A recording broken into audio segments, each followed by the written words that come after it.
Bueno, mi presentación de hoy tiene un carácter más generalista, un poco para mostrarnos dónde estamos en el ámbito de la eólica marina y en concreto dentro de la eólica marina, más específicamente en la eólica marina flotante, ¿no? Que por las características de la orografía y la plataforma continental española y la península ibérica, pues parece que es un poco lo que más cerca nos toca, ¿no? Pero bueno, antes de meternos a los distintos proyectos que hay en el mundo de eólica marina flotante, simplemente una foto un poquito más grande, un zoom un poquito, desde un poquito más de lejos, de dónde estamos en la eólica marina en general, ¿no? Las previsiones que había, esto voy a ocultar ahí, las previsiones existentes de capacidad esperada en 2035, bueno, hay todo un popurrí, ¿no?, de números ahí, con las previsiones es muy fácil jugar con ellas sin proyectos reales detrás, ¿no? Pero se hablaba de 519 gigas en todo el mundo. Para que os hagáis una idea, un giga viene siendo como una central nuclear mediana. Entonces, a 2035, 519 gigas, pues obviamente podéis entender que es un reto. Estamos en esta parte de aquí, como sector, en 2023, 24, 25. Fijaos que en 2023 se esperaban unos 18,4 gigas, en realidad fueron 9,8. Ahí se penalizó bastante, o no se fue, o el objetivo quedó bastante lejos. En 2024 hablábamos de 16 gigas y se han instalado en torno a los 11, y esas son las últimas informaciones que tenemos disponibles, fehacientes, ¿no? Obviamente, 2025 estamos a la espera de los informes, pero de esos 25 gigas es posible que no se haya llegado a instalar. No solo por la parte, tenéis que descontar la parte americana prácticamente, porque Estados Unidos ya sabéis que en los últimos, o bueno, pues si no lo sabéis, os lo digo, en los últimos, con la nueva administración Trump, pues bueno, no se está favoreciendo el desarrollo de la eólica marina, o sea que solo ese impacto pues ya tiene un impacto a nivel mundial en las previsiones que teníamos, ¿no? ¿Cuánto tenemos acumulado en el mundo? 78,5 gigas. Lo positivo de este dato es que, si os fijáis, el crecimiento es relativamente exponencial a lo largo de los años. En el 24, en el 23 estábamos 67 gigas acumulados, en el 24 78. China es el país que más acumula, unos 38 de esos 78, es decir, casi la mitad está en China. Y después lo que es el número de parques, pues está bastante atomizado, ¿no? Hemos pasado de 282 parques en el 23 a 313 parques en el 24, muchos en Asia, que son más pequeñitos, también es cierto, pues simplemente porque la eólica marina empezó antes en Europa y ha habido una tendencia a parques cada vez más grandes. Los parques en Asia han empezado, como es lógico, muchos, pero más pequeños. En Europa hablamos de 129, en Estados Unidos tenemos 3, ¿no? O sea, aquí se empieza a notar ese efecto que os comentaba de paralización de proyectos en Estados Unidos que no acompaña, ¿no? ¿Cuánto se ha añadido este año? 11 gigas. Igual, si queremos ver tendencias, se empiezan a ver tendencias. Alguno me dirá, oye, ¿qué pasó en el 2021? Bueno, en 2021 simplemente hubo en China un cambio, una finalización del feed-in tariff, del proceso de tarificación, y muchos promotores aceleraron sus parques, de ahí que haya habido un pico, ¿vale? Sin ese efecto o ese impacto en el mercado de esa regulación concreta, pues tendríamos un crecimiento más progresivo a lo largo de estos años, ¿no? En el año 23 se instalaron 9,8 gigas, en el 24 11,1. La diferencia es que el dato positivo es que hemos incrementado sustancialmente en 1,2 gigas. En el mundo se ha incrementado esta capacidad o la capacidad añadida anualizada, ¿no? Son 6,8 gigas, casi todos fijos, perdón, son 11,1 gigas, de esos 11,1, 6,8 son en China, casi todos los nuevos parques son de eólica marina fija. Esto es bueno, es positivo, quiere decir que, bueno, que es un subsector dentro del mundo eólico que sigue creciendo con fuerza y, bueno, de esos 30, estamos hablando de 31 nuevos parques, casi todos en Asia. En Europa, los que se han hecho, lo positivo, aunque sean pocos, es que son grandes. y en Estados Unidos tan solo ha entrado en capacidad, tan solo se ha añadido la capacidad de un nuevo parque. Centrándonos ya o haciendo ya un poquito más de zoom a la parte de eólica flotante, como podéis ver, de esos 31 parques que os hablaba que han entrado en el 24 en funcionamiento, tan solo tenemos un parque precomercial en el año 24, insisto. Si actualizásemos por el 25, pues ya aparecen otros 2 o 3, pero tenemos un parque precomercial en Francia, el Provence Grand Large, que luego hablaremos un poquito más del mismo.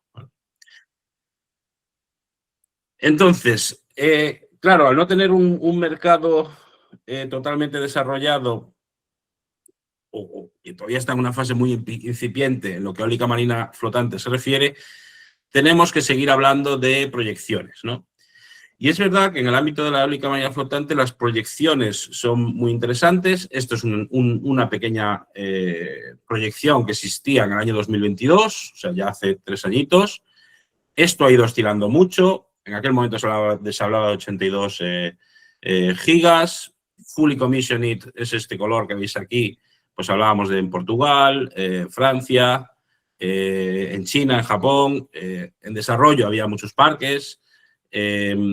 Planificados, pues había muchísimas más unidades, como veis aquí, y posibles, pues aparecía una serie de países que en verdad esto sí que no ha progresado tanto. Pero bueno, lo que es relevante aquí no es tanto la veracidad de estas proyecciones, porque las proyecciones siempre fallan, pero sí que mostraba la fortaleza de la eólica marina flotante como nueva oportunidad de mercado y de negocio en el mundo, ¿no? Aquí a la derecha veis de dónde salían esos números. Se hablaba pues, de unas 6.485 unidades. Si lo racionalizamos a flotadores de en torno a los 15 megas, hablaríamos de unos 5.490. Si eso lo queremos traducir en dinero o lo queremos monetizar, asumiendo un valor medio, si esto ya fuese un mercado desarrollado, de en torno a 3,37 millones de euros megavatio, es un negocio de 238.000 millones de euros. Lo que es solo el negocio de subestructura, explotador más mooring, hablábamos o se habla de en torno de 123.000 millones de euros. Es decir, lo relevante aquí es la magnitud que muestra la eólica marina flotante y eso es lo que activó significativamente los planes de diversos países en el mundo y no solo a nivel estatal, sino también a nivel industrial por parte de muchas empresas, ¿no? La realidad luego está siendo más tozuda, ¿no? Pero bueno, desde luego las proyecciones eran interesantes. Y la realidad, bueno, pues ahora la vamos a ver, pero para que os hagáis una idea, ¿no? También hace 2 o 3 años se hizo la subasta o el ScotWind, los resultados del ScotWind Lease. Se hablaba de 14 gigas en esta subasta y era la primera vez, por lo menos en Europa, yo creo que en el mundo, que de esos, si os fijáis en naranjita, perdón, en azul vemos la capacidad en esta gráfica de la derecha, teníamos 14 gigas de flotante y 9 gigas de fija, ¿vale? Obviamente todo esto, insisto, son solicitud de permisos para zonas. Aquí pues tanto Shell como Scottish Power como SSE pues bueno, adquirieron los derechos para el desarrollo de muchísima capacidad. Esto no quiere decir que estos parques se estén desarrollando ahora mismo, ¿vale? De hecho, ahora luego os lo comentaré, pero ayer salió el AR7 en Reino Unido y de todo lo que, y ahí ya hay una tarifa detrás, ¿no? Y se adjudican los parques para entrada en ejecución y se habla de 8 gigas de fija, sin embargo, estamos solo con 200 megavatios en 2 parques en fase precomercial en Reino Unido, ¿vale? ¿Esto qué quiere decir? Bueno, pues que es importante que exista una capacidad, pero también quiere decir que las proyecciones se van a cumplir, pero de forma más lenta, ¿vale? ¿Por qué? Bueno, pues por diversos motivos. En algunos países, como en España, se anuncian una serie de de capacidades y que luego el gobierno no está siendo capaz de formalizar con la normativa correspondiente. Eso hace que la industria no pueda desarrollar sus proyectos. En otros países la realidad es, aunque tú tengas una normativa, la realidad es que estamos teniendo retos a nivel industrial, a nivel flotadores, a nivel cables, a nivel subestaciones flotantes, bueno, una serie de retos en la capacidad industrial de los países para cumplir los objetivos que se prometen, ¿vale? Y eso creo que es uno de los mensajes que me gustaría dejar hoy aquí, ¿no? O sea, tenemos por un lado, bueno, es muy fácil decir, ¿no? En España, por ejemplo, en la península ibérica, tanto España como Portugal, que no tenemos normativa. Veremos qué pasa cuando tengamos normativa si la capacidad industrial, ya no solo a nivel nacional, descarto es esto que se habla de a nivel regional, o sea, tiene que ser a nivel nacional, incluso algo a nivel continental, esto es un mercado global. Veremos si tenemos la capacidad de siquiera acercarnos a los 3 gigas que se hablan en España, a los 2 gigas que se hablan en Portugal, ¿vale? Siguiendo con este zoom al desarrollo del mercado de Floating Wind, esta gráfica es bastante buena. Fijaros cómo año a año, aquí no hablamos de potencia, hablamos de unidades, pero tenemos los primeros proyectos, tanto de Hywind 1 como WindFloat, en 2009-2011, la época que más o menos yo empecé a trabajar en este mundillo. 2 unidades que, bueno, fueron los proyectos más pioneros del mundo. Hubo un pequeño resurgir en Japón por el accidente de Fukushima y se aceleraron una serie de proyectos que, bueno, que para Japón fue una especie de prueba y de demostración. Es verdad que desde entonces no han empujado demasiado.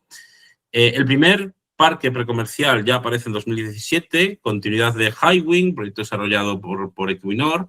Es Hywind Scotland, es un proyecto muy pionero, con 5 unidades, 6 megavatios cada una. Luego os hablamos un poquito más de ese parque.